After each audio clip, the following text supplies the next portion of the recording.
स्वागत है मेरे दोस्तों एक ऐसी कहानी में जो समय की धूल में कभी दबी नहीं बल्कि आज भी गूंजती है।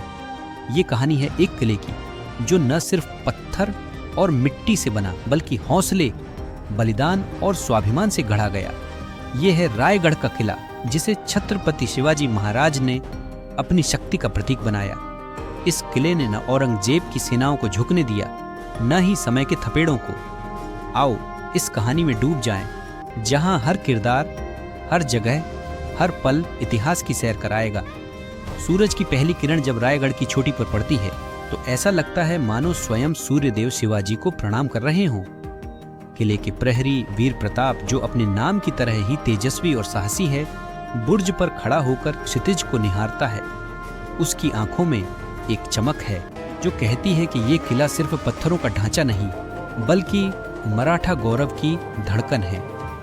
प्रताप का जन्म तोरना किले के पास हुआ था, जहां शिवाजी ने अपनी पहली जीत का परचम लहराया था। उसकी कहानियां तोरना की वीरता से शुरू होती हैं और रायगढ़ की अडिगता पर। प्रताप आज फिर कोई खबर, एक गहरी आवाज गूंजती है। यह है बाजी, जिसे बाजी प्रभु देशपांडे के नाम से जाना जाता है। बाजी का कद छोटा पर हौसला ऐसा कि पहाड़ भी झुक जाए। उसका नाम पन्हाला किले की उस रात से प्रेरित है जब शिवाजी ने अंग्रेजों और सिद्ध की सेनाओं को चकमा देकर पन्हाला से रायगढ़ तक का सफर तय किया था। बाजी का काम है किले की रक्षा करना और हर खतरे को भांपना। कोई खबर नहीं बाजी, प्रताप मुस्कुराते हुए कहता है, पर मेरे दिल को लगता है आज कुछ होने वाला है। रायगढ़ के नीचे बसा है मुरुद, एक छोटा सा गांव जहां मछुआरे और व्यापारी अपनी रोजी रोटी कमाते हैं।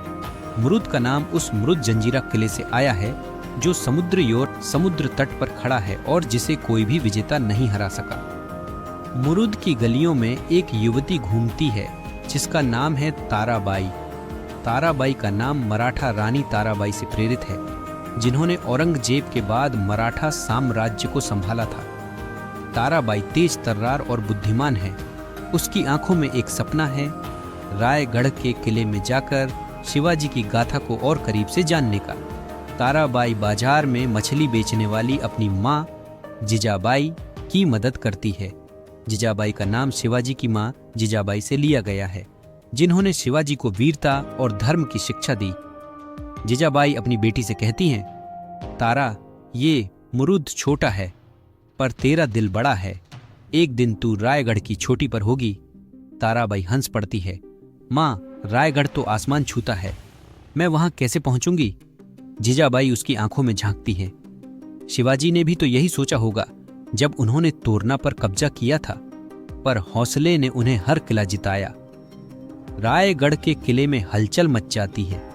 एक दूत जिसका नाम संभाजी है, शिवाजी के पुत्र संभाजी के नाम पर, भागता हुआ आता है। उसकी सांस फूल रही है। प्रताप, बाजी, औरंगजेब की सेना फिर से हमारी ओर बढ़ रही है। उनके साथ है आदिल शाही का सेनापति सिद्दी जौहर। सिद्दी जौहर का नाम सुनकर बाजी की भौहें तन जाती हैं। सिद्दी जौहर वही है जिसने पन्हाला किले को घेर लिया था। उसकी सेना के पास तोपें हैं, विशाल सिपाही हैं और सबसे बड़ी बात, उसका इरादा रायगढ़ को धूल में मिलाने का है। प्रताप किले की सबसे ऊंची मीनार पर चढ़ता है और दूर क्षितिज पर धूल का गुब्बार देखता है। बाजी, ये वही सिद्दी है ना जिसे शिवाजी ने पन्हाला में चकमा दिया था? हाँ, बाजी कहता है, पर इस बार वो अकेला नहीं, उसके साथ है औरंगजेब का सबसे खूंखार सेनापति मिर्जा राजे जयसिंह। मिर्जा राजे जयसिंह का नाम मराठा इतिहास में एक कांटे की तरह चुभता है। वो वही सेनापति है जिसने शिवाजी को आगरा में कैद करवाया था, पर शिवाजी ने वहां से भी चकमा देकर भाग निकलने का कारनामा किया था। रायगढ़ के युद्ध कक्ष में सन्नाटा है। बाजी, प्रताप और संभाजी एक पुराने नक्शे के सामने खड़े हैं। नक्शे पर रायगढ़ का हर कोना, हर रास्ता, हर गुप्त मार्ग अंकित है।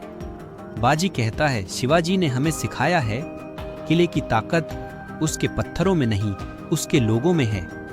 प्रताप मुस्कुराता है और उनके चकमे में सिद्दी और मिर्जा को लगता है कि वो हमें घेर लेंगे, पर हम मराठे हैं, हम पहाड़ों की बकरियां हैं जो कहीं भी चढ़ सकती हैं।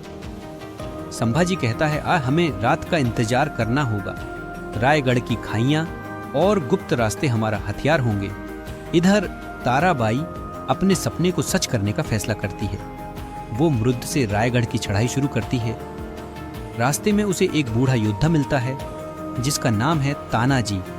तानाजी मालुसरे के नाम से प्रेरित वो वही योद्धा है जिसने सिंहगढ़ किले पर चढ़ाई की थी। तानाजी अब बूढ़ा हो चुका है पर उसकी आंखों में वही आग है। कहाँ जा रही हो बेटी? तानाजी पूछता है। रायगढ़ बाबा, ताराबाई जवाब देती है। मैं शिवाजी की गाथा को जीना चाहती हूँ। तानाजी हंसता है। तो सुन, रायगढ़ सिर्फ किला नहीं, वो एक जिंदगी है। वहां हर पत्थर शिवाजी की कहानी सुनाता है। ताराबाई और तानाजी साथ साथ रायगढ़ की ओर बढ़ते हैं। रास्ते में तानाजी उसे शिवाजी की कहानियां सुनाता है, कैसे उन्होंने तोरना जीता, कैसे उन्होंने पन्हाला से भागकर सिद्दी को मूर्ख बनाया और कैसे उन्होंने आगरा में औरंगजेब को चकमा दिया। रात का अंधेरा रायगढ़ पर छा जाता है। सिद्दी जौहर और मिर्जा राजे की सेना किले को घेर लेती है। उनकी तोपें गड़गड़ाती हैं, पर रायगढ़ के पत्थर अडिग हैं। बाजी और प्रताप अपने सिपाहियों को गुप्त रास्तों से दुश्मन के पीछे ले जाते हैं। मराठा योद्धा चुपके से सिद्दी की सेना के तंबुओं में आग लगा देते हैं। सिद्दी चिल्लाता है, ये मराठे भूत हैं, ये इंसान नहीं। मिर्जा राजे गुस्से में तलवार निकालता है, पर तभी प्रताप सामने आता है। उसकी तलवार चमकती है। सिद्दी, मिर्जा, ये रायगढ़ है, ये शिवाजी का किला है जो कभी नहीं हारा। युद्ध शुरू होता है। मराठा योद्धा पहाड़ों से उतरते हैं, मानो बिजली गिर रही हो। सिद्दी और मिर्जा की सेना तितर बितर हो जाती है। रायगढ़ फिर से अडिग खड़ा है। सुबह होती है। ताराबाई और तानाजी रायगढ़ की चोटी पर पहुंचते हैं। ताराबाई किले के बुर्ज पर खड़ी होकर चारों ओर देखती है। नीचे मृद का समुद्र चमकता है और दूर क्षितिज पर सूरज उग रहा है। बाबा, ये किला सचमुच कभी नहीं हारा, ताराबाई कहती है। तानाजी मुस्कुराता है, क्योंकि ये किला सिर्फ पत्थरों का नहीं, शिवाजी के सपनों का है, और सपने कभी नहीं हारते। रायगढ़ की जीत की खबर मुरुद से लेकर तोरना, पन्हाला से लेकर सिंहगढ़ तक फैल जाती है। लोग गाते हैं, शिवाजी का किला जो कभी नहीं हारा। ताराबाई किले से लौटकर मुरुद पहुंचती है और अपनी मां जीजाबाई को गले लगाती है। मां, मैंने रायगढ़ देखा, मैंने शिवाजी को महसूस किया। जीजाबाई की आंखों में आंसू हैं। बेटी, तूने सिर्फ रायगढ़ नहीं, मराठा गौरव को जिया।